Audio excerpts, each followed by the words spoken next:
Southern Art Gallery, and today is part of our continuing color theory series. We will be looking at Paynes gray and Jane's gray. Paynes gray is a very common pigment that it's one of my favorite pigments, and it's great for darkening colors, for making shadows. And it's never a single pigment. It's made of multiple pigments. In Daniel Smith, which is the one we'll be using today, it is a combination of PB60, which is indanthrene blue, and a black, PBK black. In Sennelier, it is a mixture of a violet, PV19, PV15:1, which is phthalo blue, and PBK7, which is a black. Da Vinci has only has two pigments in their Paynes gray. It's PB27 and PBK6, which is a black. M. Graham uses two pigments, PBK9 and PB29, which is ultramarine.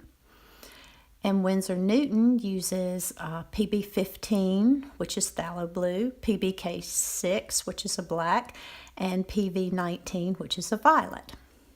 So there are many different ways to make Paynes gray, and one of the simplest ways to make a version of Paynes gray called Jane's gray, which is named after Jane Blundell, who is an Australian artist, is to mix burnt sienna and ultramarine blue.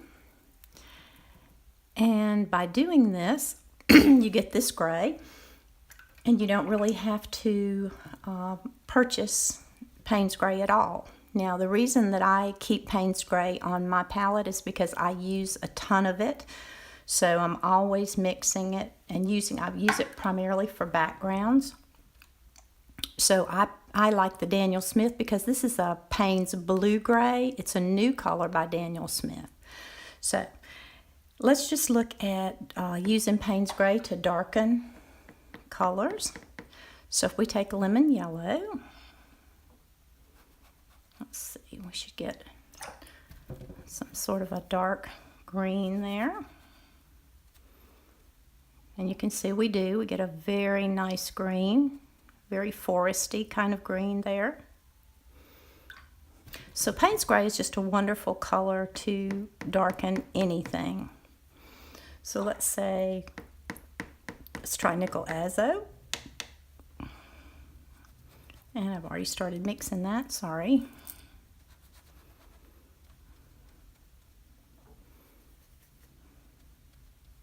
We get a very similar, a bit of a warmer green, which makes sense. And if we take Paynes gray and we mix it with a red, let's see what we get. This is Pyro red.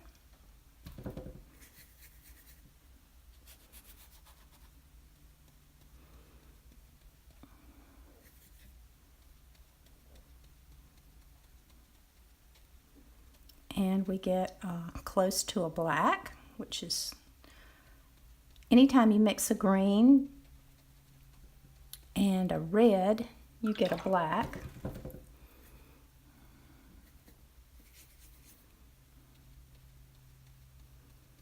Or with the Paynes gray, you get kind of a blacky purple.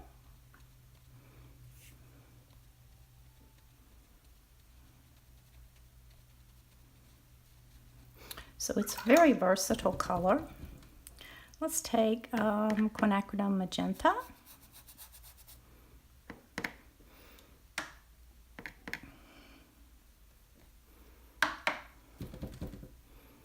And our Paynes gray. That should give us a gorgeous violet, and it does. So it's a very versatile color. And one thing to keep in mind when you are mixing, when you're making Jane's gray, it's composed of 2 pigments, and when you mix it with another color, which has multiple, now it's fine with quinacridone magenta because it's a single pigment, so you still only have 3 pigments. But just remember, the more pigments that you mix together, that's a very pretty color, the more likely you are to get mud. So that's something to keep in mind when you're deciding.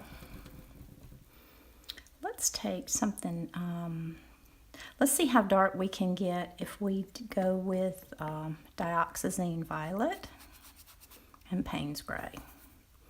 That should give us a really, really dark purple.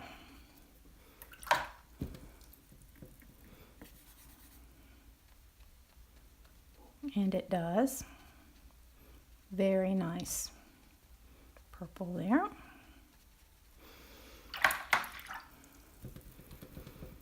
Okay, let's do something a bit different. Let's take turquoise.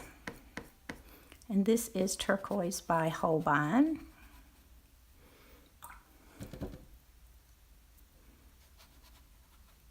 And see what we get. We get a beautiful blue-gray. That's just a gorgeous, gorgeous blue-gray right there.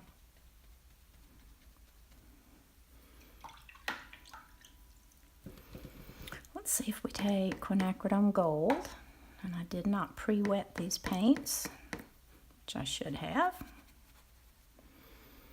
And Paynes gray. We get a really nice green there. That's a very nice green. Very earthy green. Very nice mixture. So as you can see, you have several different options with Paynes gray. You just have to find, if you want to get the convenience mix, you just have to decide which combination of pigments you like the best. And if you want to mix it yourself, which is easy to do, you can actually mix this up and keep it on your palette in the form of Jane's gray. One thing I will say is Jane's gray does appear to be more transparent than the other mixtures of Paynes gray because most of those have black in them. So there you have it, Paynes gray versus Jane's gray. And if you enjoyed this, please give us a thumbs up and subscribe, and we will continue looking at pigments, and we'll see you soon.